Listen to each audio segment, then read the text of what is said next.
नमस्कार दोस्तों, स्वागत है आपका तिवारी एकेडमी में। दोस्तों, आज के वीडियो में हम बात करेंगे कक्षा 7 के सामाजिक विज्ञान में राजनीति विज्ञान के अध्याय 2 की। राजनीति विज्ञान का अध्याय 2 जिसका शीर्षक है स्वास्थ्य में सरकार की भूमिका। दोस्तों, स्वास्थ्य क्या है? एक निरोगी शरीर जिसमें कोई बीमारी नहीं है, दूर दूर तक के बीमारियों से उसका संपर्क नहीं है और वह जो शरीर है वह एकदम स्वस्थ है। क्या यही स्वास्थ्य है? क्या स्वास्थ्य की परिभाषा को इतना सीमित कर देना उचित है? इस प्रश्न का उत्तर हमें मुख्य रूप से इस अध्याय की शुरुआत में ही मिल जाएगा।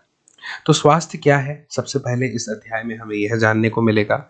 इसके पश्चात हम देखेंगे कि एक स्वास्थ्य को बेहतर रूप देने के लिए, यानी स्वास्थ्य को एकदम हर व्यक्ति स्वस्थ हो, हमारे देश का हर नागरिक स्वस्थ हो, इसके लिए इसमें सरकार की क्या भूमिका है। सरकार की भूमिका इसलिए मायने रखती है क्योंकि हम एक लोकतंत्र का हिस्सा है ना।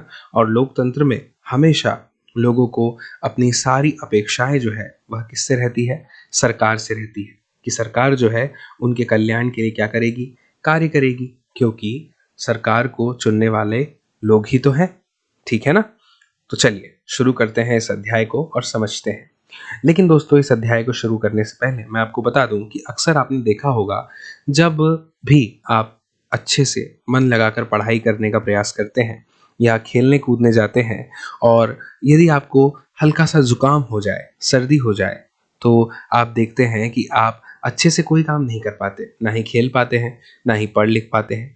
इसी प्रकार से यदि खांसी हो जाए तब भी आप नहीं कर पाएंगे। यानी कि कुल मिलाकर बात यह है कि जरा सा भी रोग अगर हमारे शरीर में उपस्थित हो तो हम अपने कार्य को उसकी पूरी संपूर्णता, समग्रता के साथ नहीं कर पाएंगे, है ना।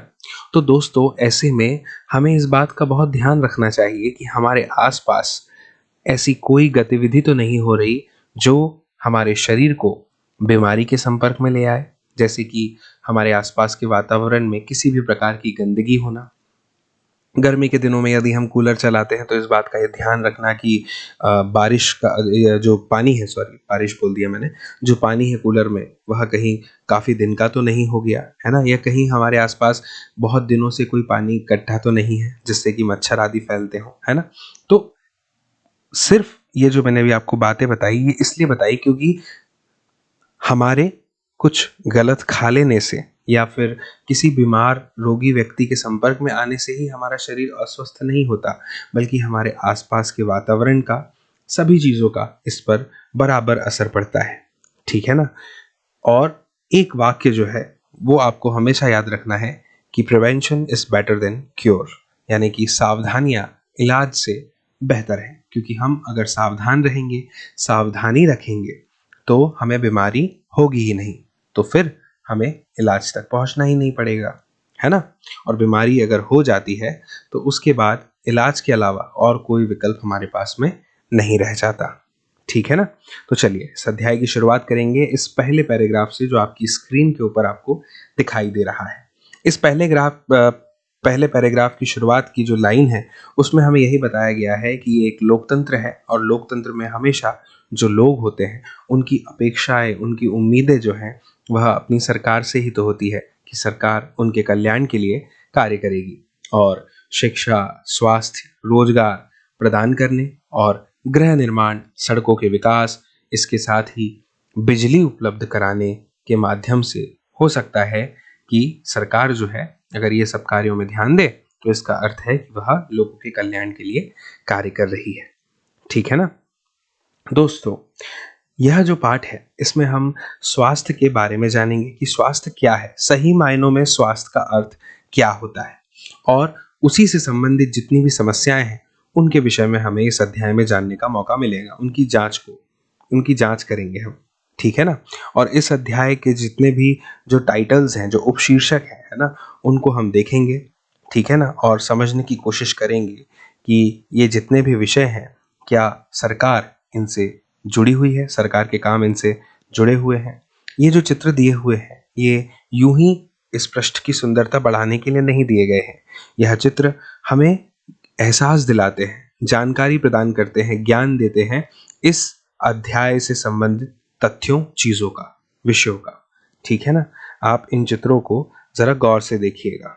ठीक है ना, ये सारे चित्र आपको इस अध्याय से संबद्ध मिलेंगे, यानी कि जुड़े हुए मिलेंगे। तो जैसा कि मैंने आपसे कहा था कि अध्याय की शुरुआत में ही सबसे पहले हमें जानना है स्वास्थ्य के विषय में। जब हम स्वास्थ्य के विषय में पूरी तरह से जान लेंगे तो हमें यह समझने में जरा सी भी कठिनाई नहीं होगी कि सरकार किस तरह से अपने कार्यों के द्वारा स्वास्थ्य से जुड़ी हुई है, स्वास्थ्य से संबंधित कार्यों से जो उसे लोगों के कल्याण के लिए करने हैं या करने होते हैं। ठीक है, तो सबसे पहले जानते हैं स्वास्थ्य के विषय में। दोस्तों, इस पैराग्राफ का उपशीर्षक है स्वास्थ्य क्या है। इसमें पैराग्राफ में दिया हुआ है कि हम इस विषय पर कि स्वास्थ्य क्या है कई प्रकार से सोच सकते हैं। ठीक है ना, यह कोई एक ऐसा तो शब्द नहीं है जिसकी कोई एक फिक्स परिभाषा हो गई कि अब यही परिभाषा है, इसके अतिरिक्त इसकी कोई दूसरी परिभाषा नहीं होगी। स्वास्थ्य है ना, तो अनेक प्रकार से इस पर सोचा जा सकता है। स्वास्थ्य का जो मूलभूत अर्थ है वो हम इस प्रकार से निकाल सकते हैं कि हमें किसी तरह की कोई बीमारी यदि नहीं है और हम चोट वगैरह से बचे हुए हैं, मुक्त हैं, तो हम स्वस्थ हैं। लेकिन स्वास्थ्य केवल बीमारियों से जुड़ा हुआ दोस्तों नहीं है। ठीक है ना, ऊपर जो तस्वीरें दी गई हैं उसको हमने देखा था अभी। ठीक है ना, उसमें केवल कुछ स्थितियां जो है वही उन्हीं से स्वास्थ्य को जोड़कर हमने देखा है, लेकिन हमने बहुत सारी चीजों पर ध्यान नहीं दिया। ठीक है ना, हर स्थिति का संबंध स्वास्थ्य से है। जैसे मैं आपको बताता हूं, देखिए यहाँ पर सबसे पहले जो बड़ा चित्र आपको दिख रहा है वह ये वाला होगा, है ना। ये महिलाएं पानी भरकर ले जा रही है, आप देख रहे हैं इनके ऊपर मटके रखे हुए हैं सर के ऊपर इस महिला के। ठीक है ना, और यहाँ पे आप देख सकते हैं कि पानी लाने ले जाने का कार्य कर रही होंगी। दूसरा चित्र यहीं इनके छोटे बगल में दिया हुआ है, यहाँ पे आप देख सकते हैं छोटा सा चित्र। इसमें जो है बाल काटे जा रहे हैं एक बच्चे के। ठीक है ना, आप देख सकते हैं उस तरह जो है वह चलाया जा रहा है। ठीक है, इसके बाद में यहाँ पे आप देख रहे हैं ये हॉस्पिटल का चित्र है ना। इसको तो आप स्वास्थ्य से जरूर कनेक्ट करेंगे ही करेंगे। ठीक है, इस चित्र को देखिए, यहाँ पे आप देख रहे हैं कि ये जो चित्र है ये यहाँ पे एक झोपड़ी दिखाई गई है ना, और इस झोपड़ी के आसपास कुछ सामान बिखरा पड़ा हुआ है, ये आप देख सकते हैं। दोस्तों, मैं आपको बता दूं, जैसे कि आप इस चित्र को लीजिए, यह जो छोटा चित्र है जहाँ पर उस तरह चलाया जा रहा है, इस चित्र में यदि मान लीजिए पहले किसी ऐसे व्यक्ति की कटिंग की गई है या शेविंग की गई है, दाढ़ी बनाई गई है जिसको एक विशेष प्रकार की बीमारी थी, है ना, जिसे एड्स कहा जाता है, तो उस बीमारी के अंतर्गत क्या होता है, वह संक्रमण से फैलती है ना, संक्रमित बीमारी है।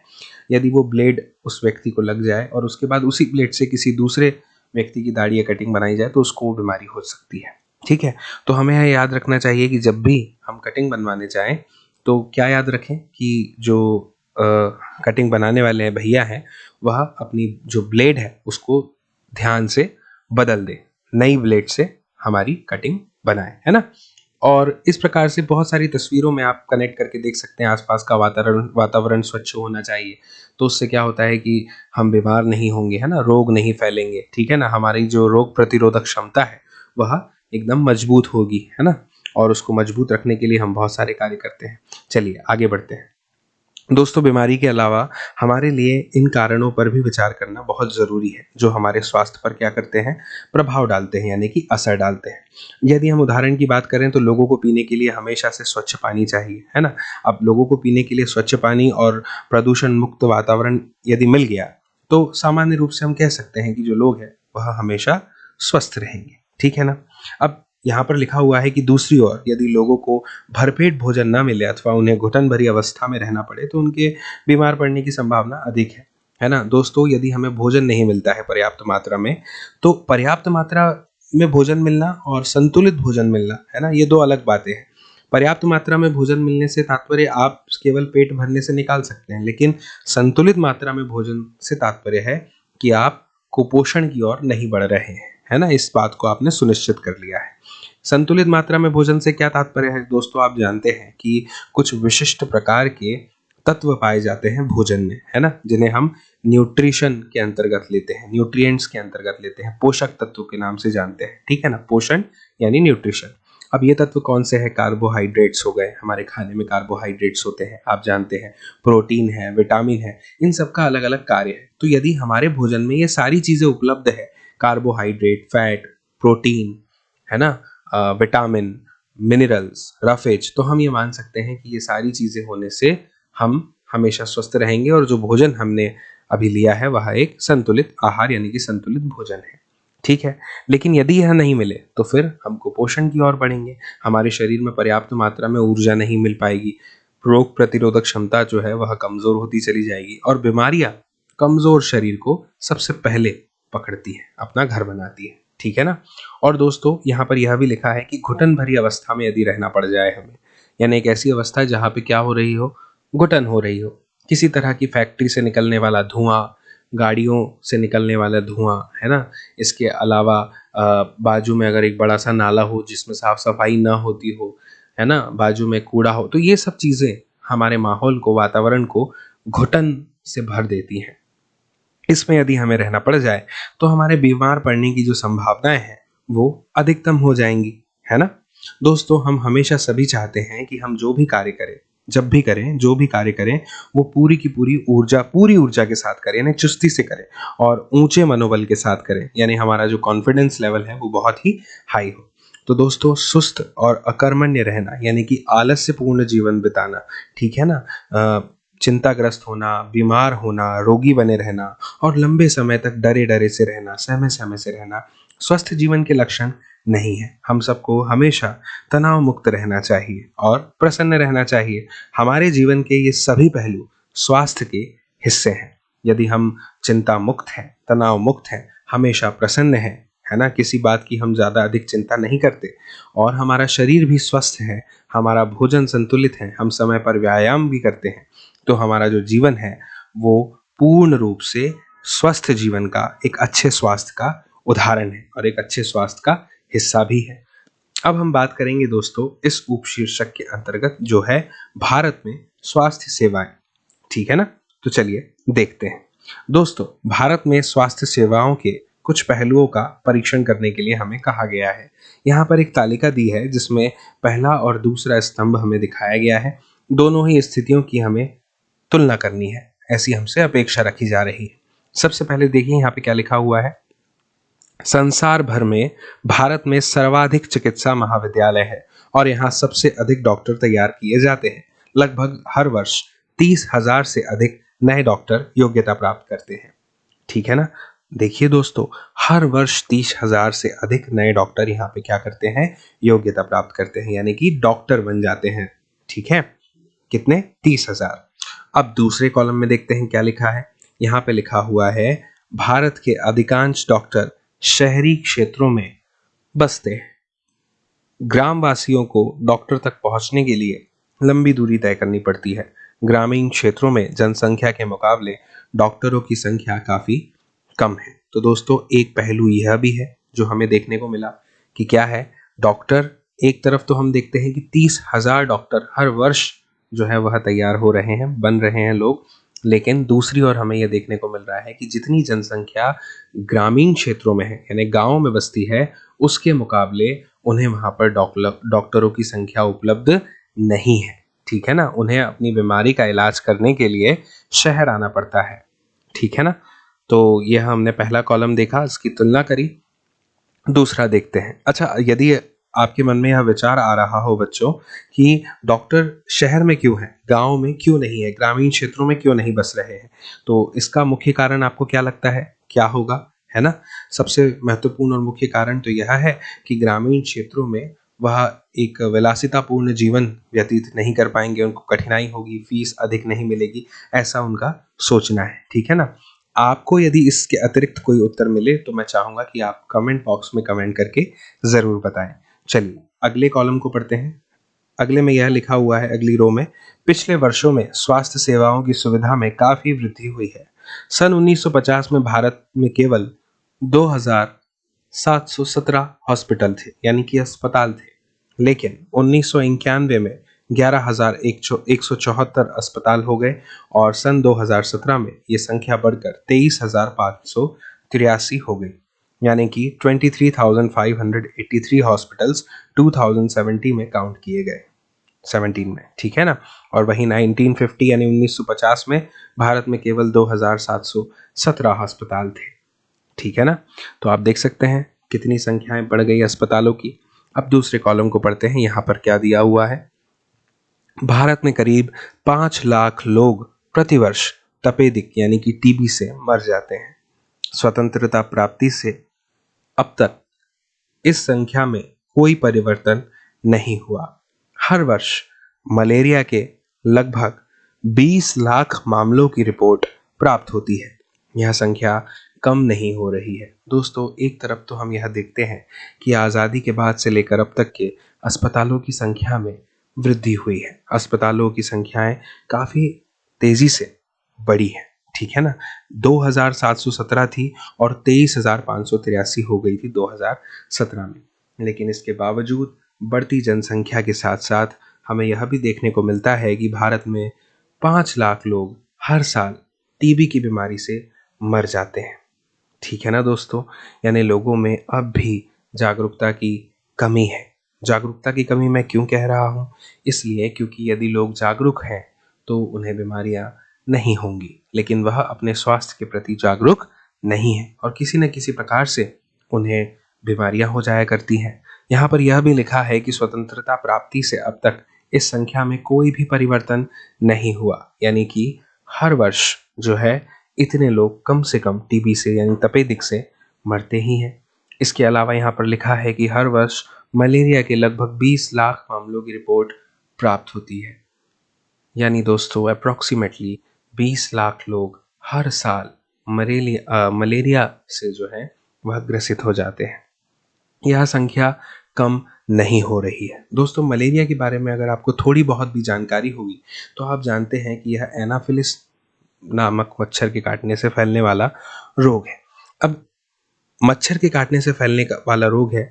मच्छर कहाँ होते हैं? जहाँ गंदगी होती है, साफ सफाई नहीं होती है ना। आसपास का वातावरण जो है वह यदि स्वच्छ हो तो मच्छरों की संख्या में कमी की जा सकती है, ठीक है। इसके अलावा बहुत सारे मॉस्किटो रेपेलेंट भी यूज़ किए जा सकते हैं, उपयोग में लाए जा सकते हैं, जिससे कि मच्छर हमसे दूर रहें, मच्छरों से दूरी बनाकर रखी जा सकती है। लेकिन दोस्तों, यह जागरूकता की कमी ही है जिसकी वजह से लोगों को मलेरिया जैसे रोग घेर लेते हैं, ठीक है ना। इसके बाद में हम आगे बढ़ेंगे। अगले कॉलम में यहाँ पर यह लिखा हुआ है कि देखिए इस वाले में यहाँ पे लिखा हुआ है, भारत में विदेशों से बहुत बड़ी संख्या में इलाज कराने हेतु चिकित्सा पर्यटक आते हैं। वे उपचार के लिए भारत के कुछ ऐसे अस्पतालों में आते हैं जिनकी तुलना संसार के सर्वश्रेष्ठ अस्पतालों से की जा सकती है। दोस्तों, विदेशों से बहुत बड़ी संख्या में इलाज कराने के लिए कुछ पर्यटक आते हैं जो कि चिकित्सा पर्यटक कहलाते हैं, क्योंकि वह चिकित्सा के लिए यानी अपने इलाज कराने के लिए विदेश से कहाँ आए हैं?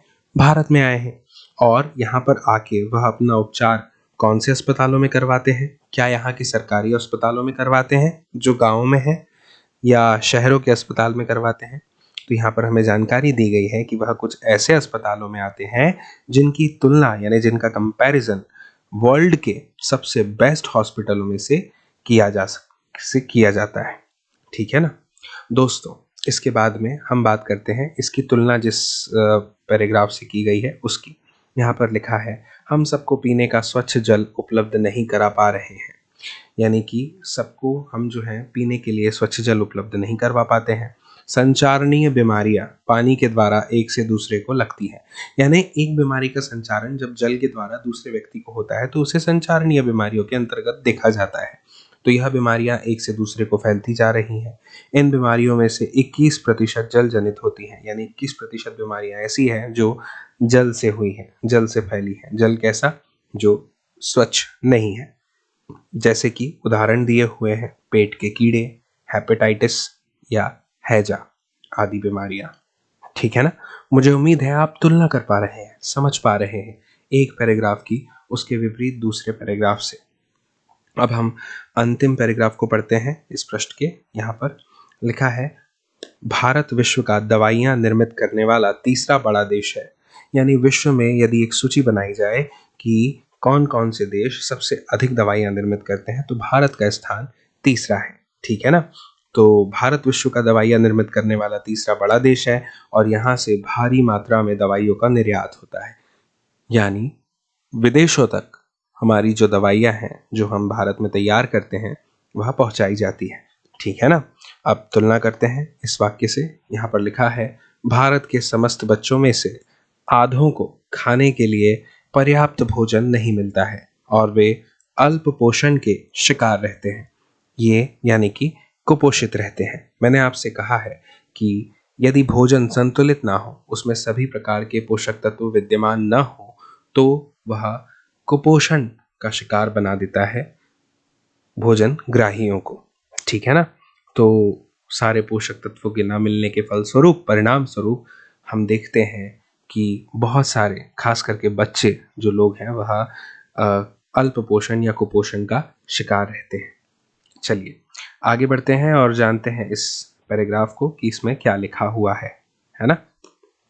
यहाँ पर लिखा है दोस्तों कि बीमारियों से बचाव और उनके उपचार के लिए हमें उचित स्वास्थ्य सेवाएं चाहिए। बिल्कुल सही बात है। हमें अगर बीमारियों से बचना है और उनके इलाज के लिए अगर हमें इलाज करना है, तो उसके लिए हमें बिल्कुल उचित स्वास्थ्य सेवाएं चाहिए, जिस चीज़ की हमें आवश्यकता है। जैसे कि यहाँ पर उदाहरण दिए गए हैं, हमें क्या क्या चाहिए। स्वास्थ्य केंद्र चाहिए, अस्पताल चाहिए, परीक्षणों के लिए अलग अलग प्रकार की प्रयोगशालाएं चाहिए, एम्बुलेंस की सुविधा भी होनी चाहिए, है ना, ताकि समय पड़ने पर तुरंत एम्बुलेंस जो है वह उपलब्ध हो सके। ठीक है ना। ब्लड बैंक चाहिए, समय आने पर हर ब्लड ग्रुप का ब्लड जो है, रक्त जो है, वहाँ पर उपलब्ध हो। ठीक है ना। जो मरीजों को आवश्यक सेवा और देखभाल उपलब्ध करा सके, ये सारी चीजें चाहिए। ठीक है ना। और ऐसी सुविधाओं की व्यवस्था को चलाने के लिए हमें स्वास्थ्य सेवकों की भी आवश्यकता पड़ेगी, नर्सों की आवश्यकता है, योग्य डॉक्टर्स की टीम चाहिए, है ना, और अन्य विशेषज्ञों की भी इसमें ज़रूरत पड़ती है, जो परामर्श दे सके, रोग की पहचान कर सके और उसका इलाज कर सके। ठीक है ना दोस्तों। मरीजों के इलाज के लिए हमें कुछ आवश्यक दवाइयाँ और उपकरण भी चाहिए। जब हम बीमार होते हैं तो अपने इलाज के लिए हमें इन सुविधाओं की ज़रूरत पड़ती है। पिछले 2 वर्षों में हमने इसका खासा अनुभव किया है ना। चलिए आगे बढ़ते हैं। यहाँ पर देखिए लिखा हुआ है, भारत में बड़ी संख्या में डॉक्टर और दवाखाने और अस्पताल हैं। ठीक है ना। यह वाक्य को ध्यान से पढ़िए। यहाँ पर लिखा हुआ है दोस्तों कि भारत में बड़ी संख्या में डॉक्टर भी हैं, दवाखाने भी हैं और अस्पताल भी हैं।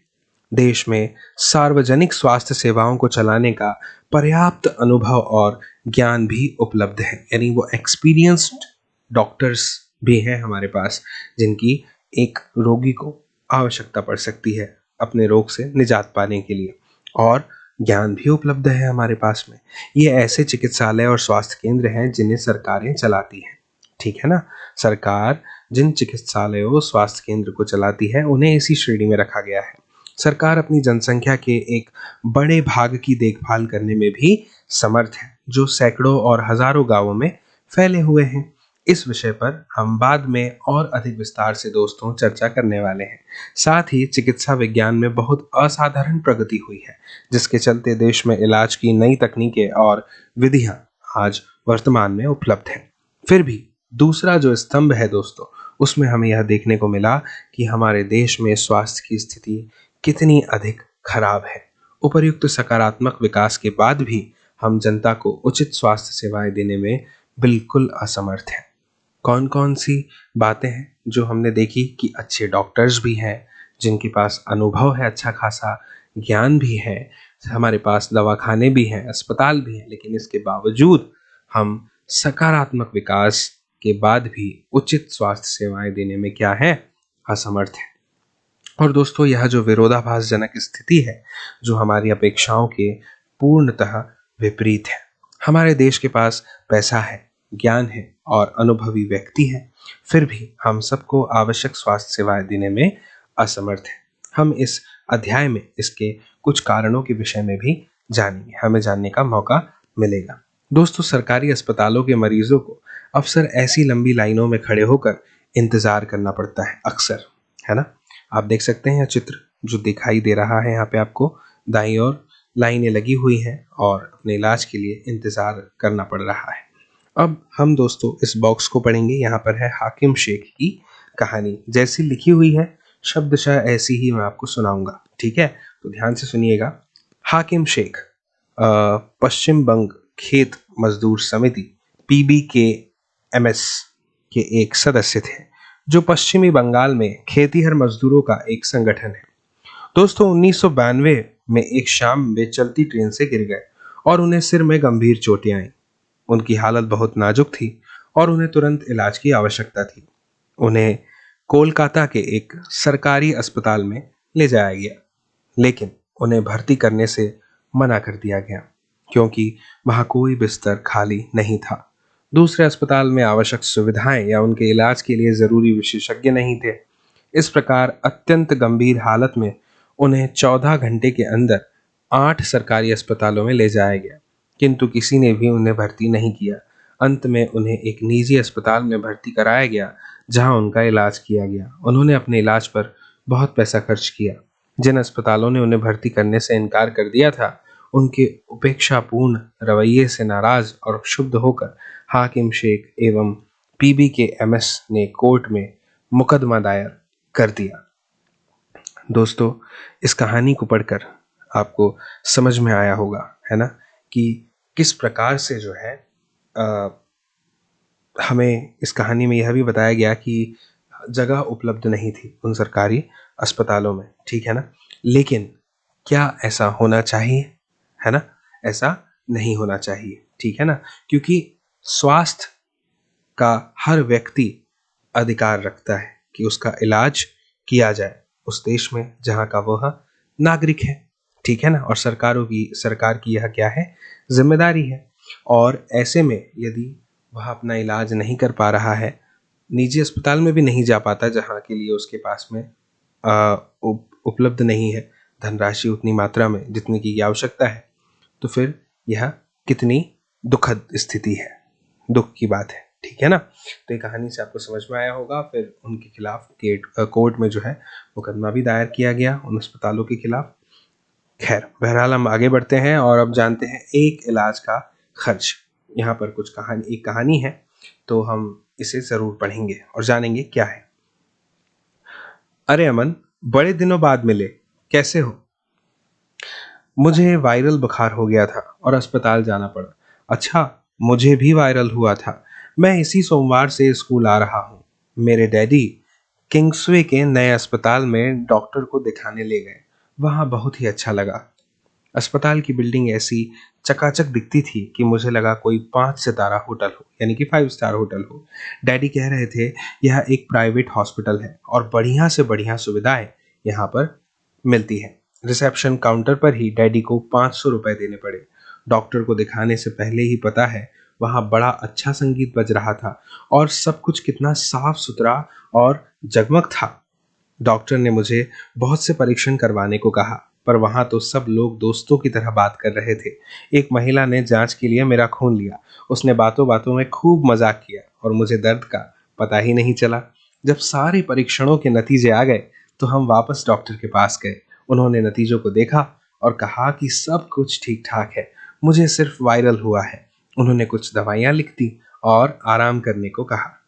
क्या तुमने रियलिटी टीवी पर बैटमैन वाला चुटकुला सुना है? हाँ, तो छोटे जनाब, वह गुलाबी गोली दिन में 3 दफा लेनी है। यह सफेद वाली सोने से पहले। यह शरीर के दर्द के लिए है और यह एक सिरप है। घबराओ नहीं, बढ़िया स्वाद है इसका। धन्यवाद डॉक्टर, मुझे तो अभी से ठीक लगने लगा है। और सच में कितना ज्यादा समय लगा। हम एक बड़े से सरकारी अस्पताल में गए। हमें OPD काउंटर पर एक लंबी लाइन में इंतजार करना पड़ा। मेरी तबीयत इतनी खराब हो रही थी कि मैं पूरे समय अब्बा के सहारे से टिका रहा। तुम्हें यह सारी बातें बताने के लिए मैं कब से इंतजार कर रहा हूँ। अच्छा, अपनी अपनी तो कहो, तुम किस प्रकार अस्पताल में गए? अभी अपनी बताता है कि जब हमारी बारी आई तो डॉक्टर ने मेरी जांच की और खून की जांच कराने के लिए कहा। इसके लिए हमें एक और लंबी लाइन में खड़े होना पड़ा। जहां जांच के लिए खून लिया जा रहा था वहां भी बहुत भीड़ भड़क्का हो रहा था। हमें 3 दिन बाद खून की जांच का नतीजा मिला। फिर हम वापस अस्पताल गए। उस दिन वहां कोई दूसरी डॉक्टर बैठी थी। मुझे इसका OPD कार्ड दिखाओ और खून की रिपोर्ट जल्दी करो। इसे वायरल हुआ लगता है। कोई फिक्र की बात नहीं है। बुखार उतारने की यह गोली इसे देनी है, बस और कुछ नहीं। मेरा अस्पताल था तो बहुत बढ़िया, पर उन्होंने मुझे ज्यादा दवाइयां दे दी और मेरे इलाज में ज्यादा खर्च हो गए। अच्छा, मेरे इलाज में तो ज्यादा खर्च नहीं हुए। दोस्तों, यह कहानी आपने पढ़ी, आपको समझ में आया होगा, है ना? अब आगे बढ़ते हैं। सार्वजनिक और निजी स्वास्थ्य सेवाएं। उपर्युक्त कहानी से हम समझ गए दोस्तों कि स्वास्थ्य सेवाओं को दो मोटे वर्गों में बांट सकते हैं, सार्वजनिक स्वास्थ्य सेवाएं और निजी स्वास्थ्य सेवाएं। आइए जानते हैं दोस्तों कि सार्वजनिक स्वास्थ्य सेवाएं क्या है। दोस्तों, सार्वजनिक स्वास्थ्य सेवा स्वास्थ्य केंद्रों व अस्पतालों की एक श्रृंखला है जो सरकार द्वारा चलाई जाती है। यानी वह तमाम अस्पताल और दवाखाने जो कि सरकार द्वारा संचालित है, लोकहित के लिए, लोक कल्याण के लिए, जिसमें सभी लोग जाकर के अपना इलाज करवा सकते हैं बहुत ही कम खर्च में, उसे हम सार्वजनिक स्वास्थ्य सेवाओं के अंतर्गत रखते हैं। ये केंद्र और जो अस्पताल है दोस्तों, ये एक दूसरे से आपस में जुड़े हुए होते हैं, जिससे कि शहरी और ग्रामीण दोनों ही क्षेत्रों के जो लोग हैं वह इसकी सुविधाएं प्राप्त कर सके, और ये दोनों को अपनी सुविधाएं प्रदान करते हैं। और यहाँ पर सभी बीमारियों, जैसे कि साधारण बीमारियों से लेकर के विशेष देखभाल की जरूरत वाली जो बीमारियां होती है वहां तक के इनका इलाज प्रदान करने की कोशिश की जाती है। दोस्तों, ग्राम के स्तर पर अगर हम बात करेंगे, यानी कि ग्रामीण स्तर पर, तो एक स्वास्थ्य केंद्र होता है जहां पर प्रायः एक नर्स और एक ग्राम स्वास्थ्य सेवक रहता है। अब इनमें दोस्तों इन्हें सामान्य बीमारियों के इलाज के लिए प्रशिक्षण दिया जाता है और वे प्राथमिक स्वास्थ्य केंद्र के डॉक्टरों की देखरेख में कार्य किया करते हैं। दोस्तों, ग्रामीण क्षेत्र में ऐसा केंद्र कई गांवों की जरूरतों को पूरा करता है। दोस्तों, अगर हम बात करें जिला स्तर पर, तो जिला स्तर पर जिला अस्पताल होता है जो इन सभी स्वास्थ्य केंद्रों की देखरेख किया करता है। दोस्तों, बड़े शहरों में कई सरकारी अस्पताल होते हैं, जैसे एक वह था जिसमें अमन को ले जाया गया था, है ना? और ऐसे भी विशिष्ट सरकारी अस्पताल है जिनका जिक्र हाकिम शेख की कहानी से जुड़ा हुआ है ना? हमने हाकिम शेख की कहानी भी पढ़ी थी, ठीक है दोस्तों। इस स्वास्थ्य सेवा को कई कारणों से सार्वजनिक कहा जाता है ना? यह प्रश्न मन में आया होगा कि सार्वजनिक क्यों कहा जाता है। तो यहाँ पर यही बताया गया है, सरकार ने सभी नागरिकों को स्वास्थ्य सेवाएं प्रदान करने की जो वचनबद्धता है उसको पूरा करने के लिए ये अस्पताल तथा स्वास्थ्य केंद्र स्थापित किए हैं, इसलिए इन्हें सार्वजनिक कहा जाता है, सभी के लिए है। इन सेवाओं को चलाने के लिए धन जो है उस पैसे से आता है जो लोग सरकार को टैक्स के रूप में देते हैं, यानी कि कर के रूप में देते हैं। और इसलिए दोस्तों ये जो सुविधाएं हैं ये सब के लिए है। सार्वजनिक स्वास्थ्य व्यवस्था का एक महत्वपूर्ण पहलू यह है दोस्तों कि इसका उद्देश्य अच्छी स्वास्थ्य सेवाएं निःशुल्क या बहुत कम कीमत पर उपलब्ध करवाना है, यानी कि देना है, जिससे क्या हो कि जो गरीब लोग हैं वह भी अपना इलाज करा सके। और स्वास्थ्य सेवाओं का अन्य महत्वपूर्ण कार्य क्या है दोस्तों कि जैसे बीमारियां जो होती हैं, कुछ टीबी, मलेरिया, पीलिया, दस्त लगना, हैजा, चिकनगुनिया आदि, इन सभी को फैलने से रोकना, इनके रोकथाम के उपाय करना, और इसकी व्यवस्था सरकार को लोगों के सहयोग से करनी होती है, अन्यथा यह तो असफल हो जाएगी। दोस्तों, उदाहरण के लिए मच्छरों को पैदा होने से रोकने के अभियान को सफल बनाने के लिए यह सुनिश्चित करना अत्यावश्यक है कि क्षेत्र के जो सभी लोग हैं ना, वो अपने कूलरों, घर की छतों आदि पर पानी एकत्र ना होने दें। इससे पहले कि हम आगे बढ़े, यह बॉक्स में जो जानकारी दी है यह मैं आपके सामने रखना चाहता हूँ। यहाँ पे लिखा है, हमें सरकार को कर क्यों देना चाहिए, है ना? हमारे मन में यह प्रश्न उठ सकता है कि हमें सरकार को टैक्स क्यों देना चाहिए, कर क्यों देना चाहिए? तो उसका उत्तर हमें यहाँ पर मिलेगा। सरकार कर से प्राप्त धन का उपयोग विभिन्न प्रकार की सार्वजनिक सेवाओं को मुहैया करवाने में खर्च करती है, जिससे सभी नागरिकों को लाभ होता है, यानी कि फायदा होता है। प्रतिरक्षा, पुलिस, न्यायिक व्यवस्था, राजमार्ग इत्यादि कुछ सेवाओं से सभी नागरिकों को लाभ हुआ है, अन्यथा इन सेवाओं की व्यवस्था स्वयं नागरिक नहीं कर सकते। करों से ही दोस्तों कुछ विकासात्मक कार्यक्रम एवं सेवाएं यहाँ पर उपलब्ध होती हैं, ठीक है ना? यह सब करों की वजह से ही तो संभव हो पाता है। सामाजिक कल्याण, व्यवसायिक प्रशिक्षण इत्यादि, है ना, स्वास्थ्य, रोजगार, जिनसे जरूरतमंद नागरिक जो हैं उन्हें लाभ मिलता है, फायदा मिलता है। कुछ ऐसे भी तो मरीज होते हैं जिनके पास में अपना इलाज करवाने के लिए पैसे नहीं हैं, तो ऐसे में वह निजी अस्पतालों का जो खर्च है वह नहीं उठा सकते, तो उन्हें कहाँ जाना होता है? सार्वजनिक अस्पतालों में, ठीक है ना, स्वास्थ्य केंद्रों में, जहाँ पर उनका इलाज निःशुल्क या फिर बहुत ही कम शुल्क के साथ में किया जाता है, जिससे वह जल्द ही स्वस्थ भी हो जाते हैं और उन पर आर्थिक बोझ भी नहीं बढ़ता, ठीक है ना? तो इसलिए सरकार को कर देना भी आवश्यक है। करों से प्राप्त धन का उपयोग कुछ प्राकृतिक आपदाओं जैसे कि बाढ़, भूकंप, सुनामी आदि मामलों में राहत एवं पुनर्वास के लिए भी किया जाता है। अंतरिक्ष, परमाणु एवं प्रक्षेपास्त्रों से संबंधित कार्यक्रमों को भी करों के द्वारा प्राप्त राजस्व से ही चलाया जाता है। आप देख सकते हैं जितने भी तमाम सार्वजनिक कल्याण के लिए किए जाने वाले कार्य हैं या फिर देश की विकास प्रगति के लिए, तो उनमें अधिकतम मामले ऐसे हैं जिनमें करों का ही उपयोग करते हैं जो कि लोग सरकार को देते हैं। ठीक है ना। सरकार खास तौर से गरीबों को कुछ सेवाएं प्रदान करती है जो वे बाजार से नहीं खरीद पाते। इसका एक उदाहरण स्वास्थ्य संबंधी सेवा है। क्या आप ऐसे अन्य उदाहरण दे सकते हैं? यदि दे सकते हैं तो कमेंट बॉक्स में जरूर दीजिएगा। दोस्तों आगे बढ़ते हैं। हाकिम शेख के प्रकरण को फिर से याद करने के लिए कहा जा रहा है। क्या आप जानना चाहेंगे कि उस मामले में कोर्ट ने क्या निर्णय दिया? चलिए जानते हैं। हमारे संविधान के अनुसार लोगों के हित को सुनिश्चित करना और सबको स्वास्थ्य सेवाएं प्रदान करना सरकार का प्राथमिक कर्तव्य है। सरकार को हर व्यक्ति के जीवन के अधिकार की रक्षा करनी है। अदालत ने कहा कि हाकिम शेख को जिन कठिनाइयों से गुजरना पड़ा उसमें उनकी जान भी जा सकती थी। यदि कोई अस्पताल समय पर व्यक्ति को इलाज नहीं प्रदान कर पाता है तो इसका तात्पर्य है कि उसे जीवन की सुरक्षा नहीं दी जा रही है।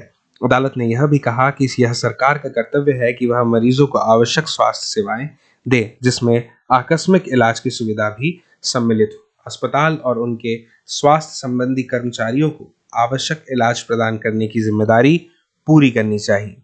दोस्तों कई सरकारी अस्पतालों ने हाकिम शेख का इलाज करने से मना कर दिया था, इसलिए अदालत ने राज्य सरकार को निर्देश दिए कि वह हाकिम शेख द्वारा इलाज पर व्यय किए गए पूरे खर्च का भुगतान करेगी। ठीक है ना। यानी कि हाकिम शेख के इलाज में जितना भी रुपया खर्च हुआ वह सब राज्य सरकार को उन्हें लौटाना होगा। ठीक है ना। दोस्तों अब ये चित्र को देखिए। यहाँ पर है गांव के एक स्वास्थ्य केंद्र में मरीज को दवाई देती एक डॉक्टर, और इसके नीचे आप देख सकते हैं एक सरकारी अस्पताल में अपने बीमार बच्चे के साथ एक औरत। यूनिसेफ के अनुसार हर साल 10 लाख बच्चे ऐसे संक्रमणों से मर जाते हैं जिन्हें रोक पाना संभव है ना। यह दुख की बात कि जिन्हें रोका जा सकता है, जिन संक्रमणों को जिनका इलाज उपलब्ध है, उसके बावजूद 10 लाख बच्चे हर वर्ष हमारे देश में ऐसी संक्रमणों से मर जाया करते हैं। ठीक है ना। आगे बढ़ते हैं। किन किन अर्थों में सार्वजनिक स्वास्थ्य व्यवस्था सबके लिए उपलब्ध एक सेवा है? ठीक है, आगे बढ़ते हैं दोस्तों। अब देखते हैं, जैसा कि इनके नाम से ज्ञात होता है, निजी स्वास्थ्य सेवाओं पर सरकार का स्वामित्व अथवा नियंत्रण नहीं होता। तो दोस्तों अब जो है हम बात करेंगे किसकी? निजी स्वास्थ्य सेवाओं की। ठीक है ना। तो क्षमा चाहता हूँ, मैं अगले पेज पे पहुंच गया था। यहाँ से मैं आपको बताता हूँ निजी स्वास्थ्य सेवाएं। दोस्तों हमारे देश में कई तरह की निजी स्वास्थ्य सेवाएं पाई जाती है। बड़ी संख्या में डॉक्टर अपने निजी दवाखाने चलाते हैं, यानी कि प्राइवेट हॉस्पिटल्स। आपने यह नाम जरूर सुना होगा। दोस्तों ग्रामीण क्षेत्रों में यानी गांव में पंजीकृत चिकित्सा व्यवसायी RMP मिल जाते हैं। शहरी क्षेत्रों में बड़ी संख्या में डॉक्टर हुआ करते हैं, है ना, जिनमें से बहुत से विशेषज्ञ की सेवाएं प्रदान करते हैं। दोस्तों निजी रूप से चलाए जा रहे अस्पताल व नर्सिंग होम भी उपलब्ध हैं। काफी संख्या में प्रयोगशालाएं हैं जो परीक्षण करती है वह विशिष्ट सुविधाएं उपलब्ध कराती है, जैसे कि एक्सरे हो गया, अल्ट्रासाउंड आदि। ऐसी दुकानें भी हैं जहां से हम दवाइयां खरीद सकते हैं। और जैसा कि इनके नाम से स्पष्ट है दोस्तों, निजी स्वास्थ्य सेवाओं पर सरकार का स्वामित्व या नियंत्रण बिल्कुल नहीं होता। सार्वजनिक स्वास्थ्य सेवाओं के विपरीत इन निजी स्वास्थ्य सेवाओं में मरीजों को हर सेवा के लिए बहुत धन खर्च करना पड़ता है। दोस्तों आज निजी स्वास्थ्य सेवाएं चारों ओर दिखाई देती हैं। अब तो बड़ी बड़ी कंपनियां अस्पताल भी चलाती हैं। कुछ कंपनियां दवाइयों को बनाने और बेचने में भी लगी हैं। शहरों के कोने कोने में दवाइयों की दुकानें अब देखी जा सकती हैं। इसके बाद अगला शीर्षक है दोस्तों स्वास्थ्य सेवा और समानता। क्या सबके लिए पर्याप्त स्वास्थ्य सेवाएं उपलब्ध है? तो चलिए इस पैराग्राफ को पढ़ते हैं और जानते हैं इस विषय में। लेकिन इसके पहले दोस्तों इस बॉक्स के बारे में हम पढ़ेंगे, है ना, क्या कुछ खास है इस बॉक्स में। दोस्तों भारतीय आयुर्विज्ञान परिषद का आयुर्विज्ञान नैतिक संहिता कहता है जहां तक संभव हो प्रत्येक चिकित्सक को औषधों के जेनेरिक नाम ही उपचार पर्ची में लिखने चाहिए और सुनिश्चित करना चाहिए कि यह युक्त और उपयुक्त रूप में हो। दोस्तों, जेनेरिक दवाइयाँ यानी कि मेडिसिन बहुत ही सस्ते दामों पर उपलब्ध हैं। वही फॉर्मूले का उपयोग उसमें भी किया जाता है जो अन्य दवाइयों में हमें देखने को मिलता है, ठीक है ना। तो डॉक्टरों को यह सजेशन दिया गया है, यहाँ पर भारतीय आयुर्विज्ञान परिषद का आयुर्विज्ञान नैतिक संहिता कहता है कि जहां तक के भी संभव हो हर चिकित्सक को यानी हर डॉक्टर को औषधों के जो नाम है वह जेनेरिक देने चाहिए, जिससे कि कम खर्च सामने वाले को लगे दवाइयों के ऊपर। चलिए हम पैराग्राफ पढ़ते हैं जो इस उपशीर्षक के अंतर्गत आता है कि स्वास्थ्य सेवा और समानता, क्या सबके लिए पर्याप्त स्वास्थ्य सेवाएं उपलब्ध हैं। हम भारत में दोस्तों ऐसी स्थिति का सामना कर रहे हैं जहां निजी सेवाएं तो बढ़ रही हैं लेकिन सार्वजनिक सेवाएं नहीं बढ़ पा रही हैं, और ऐसी स्थिति में दोस्तों लोगों को मुख्य रूप से निजी सेवाएं ही उपलब्ध हो पा रही हैं। तो ये शहरी क्षेत्रों में केंद्रित है ना। इन सेवाओं का जो मूल्य भी है दोस्तों वो बहुत ही अधिक रहता है। यदि आपने किसी निजी अस्पताल में कभी अपना ट्रीटमेंट करवाया है तो आप जानते होंगे कि वहाँ की फीस क्या है और एक सरकारी अस्पताल की क्या है, यह भी आप जानते हैं। दवाइयाँ महंगी भी होती हैं और बहुत से लोग उन्हें खरीदने में समर्थ नहीं होते दोस्तों, और इसलिए जब परिवार में बीमारी होती है तो उन्हें लोन लेना पड़ता है यानी कि ऋण लेना पड़ता है। कुछ निजी सेवाएं अधिक कमाने के लिए प्रायः ऐसे कार्यों को प्रोत्साहित करती हैं दोस्तों जो कि सही नहीं है। कई बार सस्ते तरीके उपलब्ध होने पर भी उनके प्रयोग नहीं किए जा सकते। उदाहरण के लिए जैसे दोस्तों देखा जाता है कि कुछ चिकित्सक ज़रूरत से ज़्यादा दवाइयाँ, इंजेक्शन या सलाइन आदि की सलाह देते हैं, जबकि साधारण इलाज भी पर्याप्त हो सकता है। हमें इतनी अधिक सलाइन लगाने की आवश्यकता है, इंजेक्शनों की, दवाइयों की आवश्यकता नहीं है। कुल मिला के अगर हम देखें दोस्तों तो तथ्य यह है कि जनसंख्या के 20% लोग ही बीमारी के दौरान आवश्यक दवाइयों को खरीदने में सक्षम होते हैं, बचे 80% इसमें सक्षम नहीं है। दोस्तों, वे लोग भी जिन्हें हम गरीब नहीं समझते दवा संबंधी खर्चों को उठाने में कठिनाई का अनुभव करते हैं। दोस्तों, एक अध्ययन किया गया जिसमें यह पाया गया कि जो लोग अस्पताल में किसी भी प्रकार की बीमारी या चोट लगने के कारण भर्ती हुआ करते हैं उनमें से 40% यानी कि 40% लोग दोस्तों खर्च का भुगतान करने के लिए पैसे उधार लिया करते हैं, यानी कि ऋण लेते हैं, लोन लेते हैं या अपनी कुछ संपत्तियों को बेच देते हैं, है ना। मुझे उम्मीद है आपको यह बात समझ में आ रही होगी। दोस्तों, गरीब लोगों के लिए परिवार में हर बीमारी चिंता और मुसीबत का कारण बन जाती है।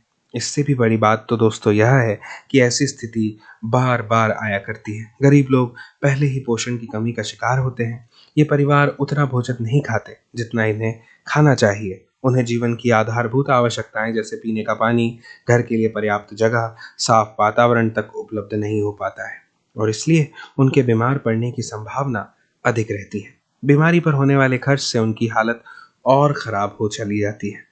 दोस्तों, कभी कभी केवल पैसा ही लोगों के बेहतर इलाज में बाधक नहीं होता, है ना।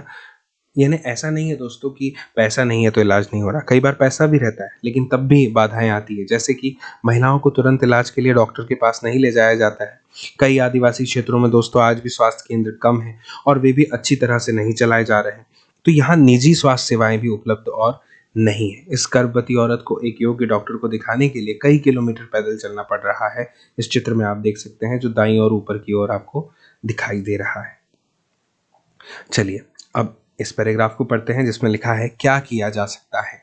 ठीक है, यहाँ पर सॉल्यूशन की बात होगी। दोस्तों, इसमें कोई संदेह नहीं है कि हमारे देश में लोगों के स्वास्थ्य की दशा अच्छी नहीं है। यह सरकार का ही उत्तरदायित्व यानी जिम्मेदारी है कि वह अपने सब नागरिकों को, विशेष रूप से गरीबों को, सुविधाहीनों को, है ना, गुणात्मक स्वास्थ्य सेवाएं प्रदान करे। ठीक है ना। फिर भी दोस्तों लोगों का स्वास्थ्य जितना जीवन की आधारभूत सुविधाओं पर और उनकी सामाजिक स्थिति पर निर्भर है उतना ही स्वास्थ्य सेवाओं के ऊपर भी निर्भर करता है। दोस्तों, इसीलिए लोगों के स्वास्थ्य की दशा सुधारने के लिए दोनों पक्षों पर कार्य करना आवश्यक है। ऐसा करना संभव भी है ना। यहाँ पर कुछ उदाहरण हैं, इसे देखिए। यहाँ पर लिखा हुआ है केरल का अनुभव, सुनाता हूं मैं आपको। दोस्तों, बात 1996 की है जब केरल सरकार ने राज्य में कुछ महत्वपूर्ण परिवर्तन कर दिए थे।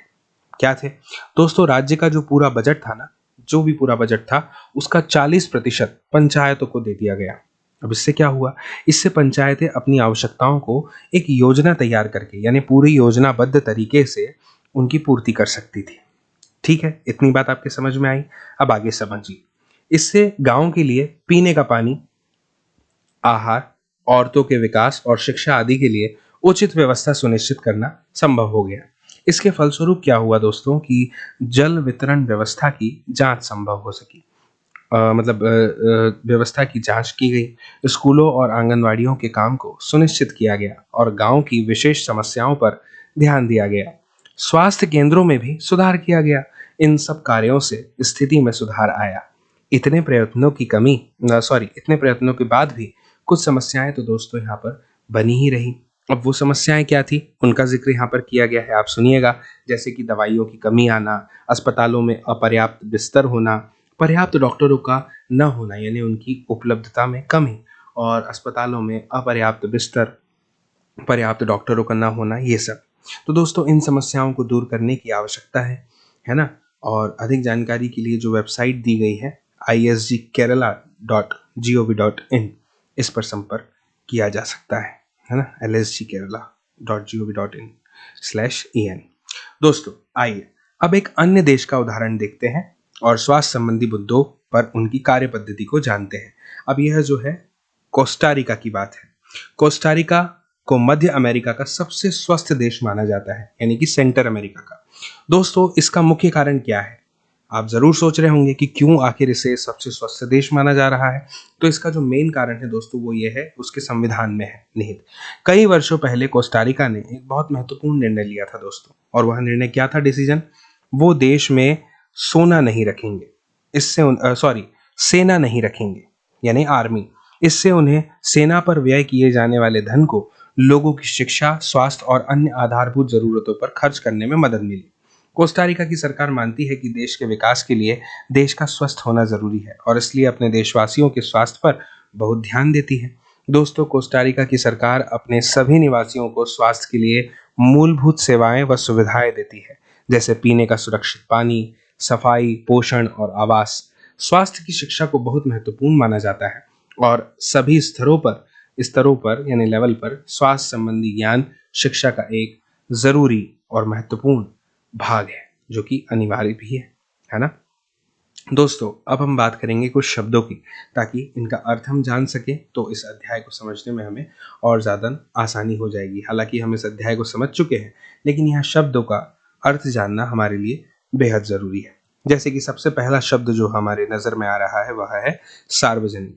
वह सेवा या कार्य दोस्तों जो देश के सब लोगों के लिए है, सभी के लिए है, और मुख्य रूप से सरकार द्वारा आयोजित किया जाता है। ठीक है ना, सरकार इसे चलाती है। तो इसमें स्कूल भी आ जाते हैं, अस्पताल, टेलीफोन सेवाएं, ये सब इसमें शामिल है। तो इन सेवाओं की मांग कर सकते हैं, और यदि संस्थाएं ठीक से काम नहीं करती है तो इन पर सवाल उठा सकते हैं। कौन? लोग। ठीक है ना। तो सार्वजनिक शब्द का तात्पर्य, अभिप्राय, आशय, अर्थ आप समझ चुके हैं। अब बढ़ते हैं अगले शब्द की ओर, जो है निजी, जिसका अंग्रेजी में प्राइवेट भी कहा जाता है। दोस्तों वह सेवा या कार्य जो किसी व्यक्ति या कंपनी द्वारा अपने फायदे, अपने लाभ, अपने मुनाफे के लिए आयोजित किया जाए, उसे निजी कहा जाएगा। ठीक है ना।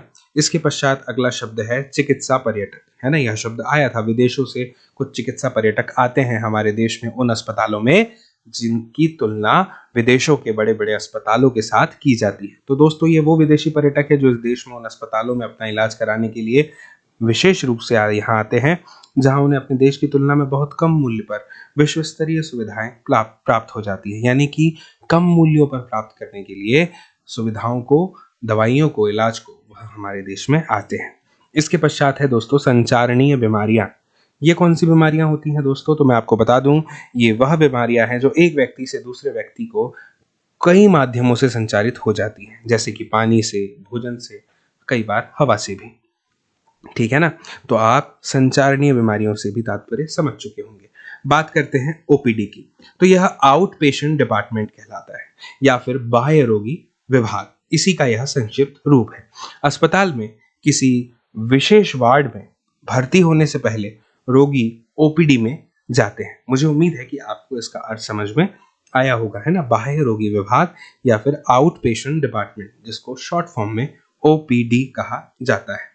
इसके बाद अगला शब्द समझिए, नैतिक आचार। इसका क्या तात्पर्य अर्थ है, तो देखिए मैं आपको बताता हूं।